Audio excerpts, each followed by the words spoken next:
You know your insiders well. Chris Johnston, Pierre LeBrun, and Darren Drager. CJ, you speculated on this last week, and now it is official. Carter Hart will make his return to hockey with the Golden Knights organization. So why Vegas, and what's the timetable for his return to the NHL? Well, ultimately, this was all about opportunity for Carter Hart, a place where he believes he can play behind a top team, and there's a path to him to getting into the net. And officially, he joins the Golden Knights organization on a tryout agreement. But this is no tryout. The expectation here, of course, is that he will be signed to an NHL deal some point before December 1st, which is the earliest where he can play back in that league. In the meantime, there's been a lot of discussion. Does he start in the AHL? What does his comeback look like? It's been almost 2 years since he's played in the league, but there is a high degree of confidence as he skated in Vegas already on Thursday that he'll be able to ramp himself back up. Likely to get a short-term deal initially from the Golden Knights, but certainly the goal is to reestablish himself as a top goaltender in the league and eventually sign a longer-term contract.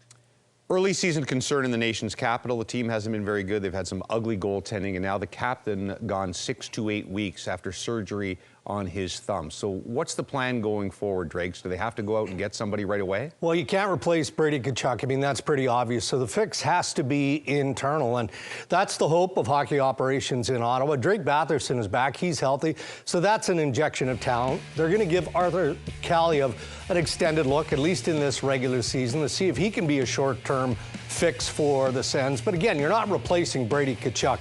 What the Ottawa Senators need is the chemistry that they believe that they have within the group amplifies in the regular season. They need better execution. And yeah, longer term, I think you could see Steve Staios, the general manager, look for and perhaps add something bigger. Down the 401 to Toronto, Pierre, I know you chatted with Maple Leaf Sports and Entertainment President Keith Pelley, who's basically running the Leafs now. What's his message to the Leafs this season? Yeah, he twice referred to this, saying it's go time in our interview at the Board of Governors. And what he means by that is that, look at the age of our team. I mean, they're deep in their window here. And the bottom line is Brad Treliving has the full green light to take a swing here between now and March 6th, trade deadline, if he can. Now, the reason that came up is after Mitch Marner's exit, the Leafs have more cap flexibility, and as Pelley said, the cap itself is going up, so Toronto would like to swing here before March 6th. Having said that, they don't have a first-round pick the next 2 years. They traded those for Brandon Carlo and Scott Laughton, respectively. So easier said than done, but the big boss says the GM can go for it.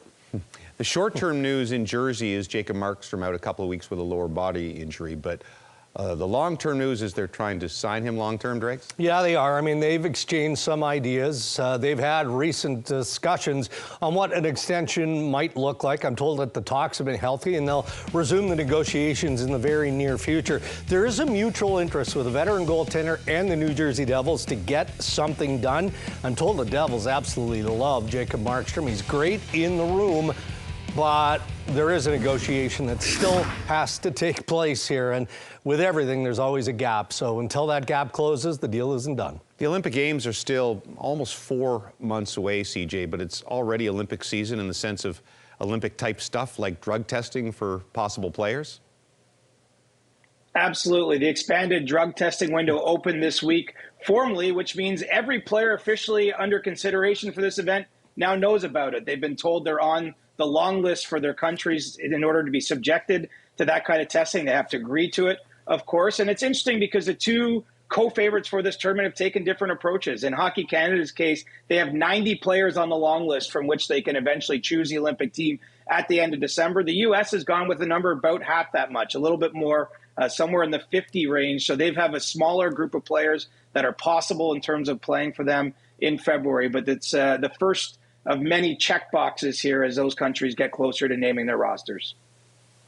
Well, and CJ, whatever players are picked to make those respective rosters hope to have an arena to play in at the Milan Olympics. Gary Bettman expressing his concern after the Board of Governors Wednesday about construction delays in Milan, which came up because they've canceled a test event that was slated for December. But I reached out to the IOC on this day, and they insist that they believe the arena will be completed by mid-December, and now there's a test event for that arena set for early January. There is no plan B, by the way. There's not another rink that they think they can go to. They have to get this arena built for the Milan Olympics. There are very few Olympic games, summer or winter, where a couple of months out we're wondering if some stadium or venue is going to be ready on time. Usually they get ready on time. Usually. We'll see in Italy.